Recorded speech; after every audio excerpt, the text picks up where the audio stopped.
Nasarato day 2 regeza revolution tangoti tingweta quick update kune zviri kuitika. So nezuro the streets were kind of empty, then nasi aiwanzara mari yechingwa chaiko kutoshaikwa ndo yapusha a few people kuti vapinde mutown. Vati ivo aiwa nyaya yekuramba takagara isusu tichidependa on kungwafa aiwa zvinobva zvashata. Patomboita mota dzakambolokana uye masoja anga achidzinga vanhu kumarket square uko. Saka unotoona kuti revolution aka kanoda kuti kabatwe neimwe nzira nekuti yesterday away iyi inogona kushanda kana mune a proper society yekuti munhu wese goes to an industry, a workplace, ma office, something that is very functional. But kana vanhu vari mavenda vanofira mudzimba anenge anzonzara ndiye anobuda mumba macho. So Murakashi for ED Woutamandiri ati iye vanhu vese vakavhara mashops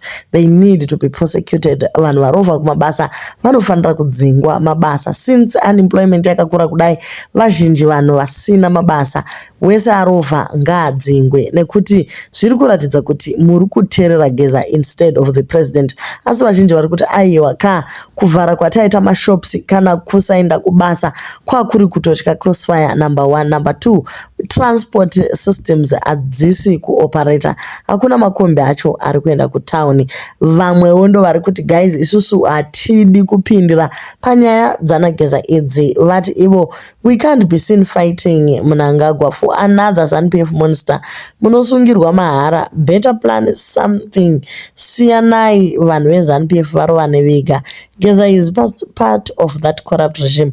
Blessing is in jail and those others that were arrested in Muswa 31. This is a ZANU-PF project to eliminate and instill fear. If he is a true hero, let him come out with others and demonstrate. You can't tell me to go to the streets iwewe uri in hiding.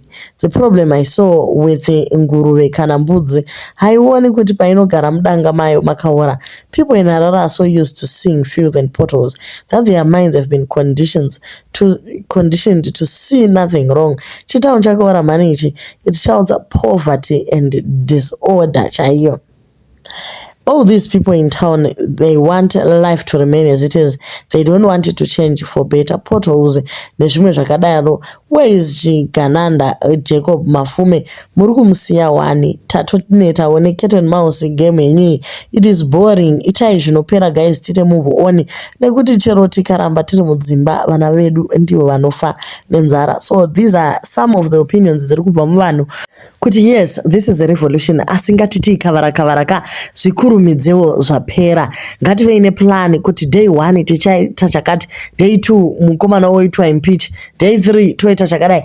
We need a proper plan. Kwete kuti munogara mofunga isu toenda kuma streets kuri kutonhora kuri kunaya tonosungwa ikoko, then what? Zvakatooma hazvo. Uko madzibaba veshanduko vapisirwa musha wavo guys. Munongoziva kuti madzibaba veshanduko havana basa kuti kwai ndichamisa ndinhingi. As long as pane shanduko vanenge vachitopushawo kuti paitike that. So musha wavo wakapiswa vana vari mukati memba. Ndopaunoona kuti utsinye chaiwo. Zvine basa reko. How can you silence munhu ari kuedza kuti zvinhu zvifambe zvakanaka? I opposition kando zvainofanira kuita. Okay, uko kuchipatara zvakaroparanyatwa hanzi vanhu vasatore mapictures ezviri kuitika mukati, madilapidation nezvimwe zvakadaro hazvibvumidzwe kutogwa mapicture unless mapuwa tsamba go ahead kubva kuhurumende.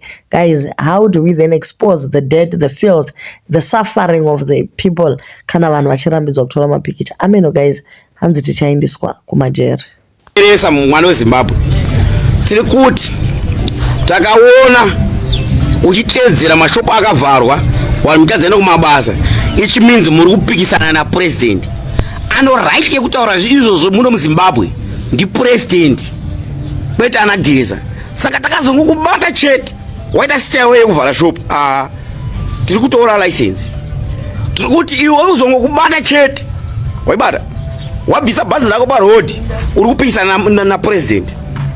Wazvibata wanoenda kumabasa nyangwe uri mucivil servants wakatadza kuuya kubasa chete handiti uri kupikisana na president. Saka tiri kuramba nyanya dzinoda kupikisana na president muno muZimbabwe. Tati ano right yekuita zvinhu izvozvo ndi president chete kwete zvimbwasungata zvinana geza izvo zvinana bhoki.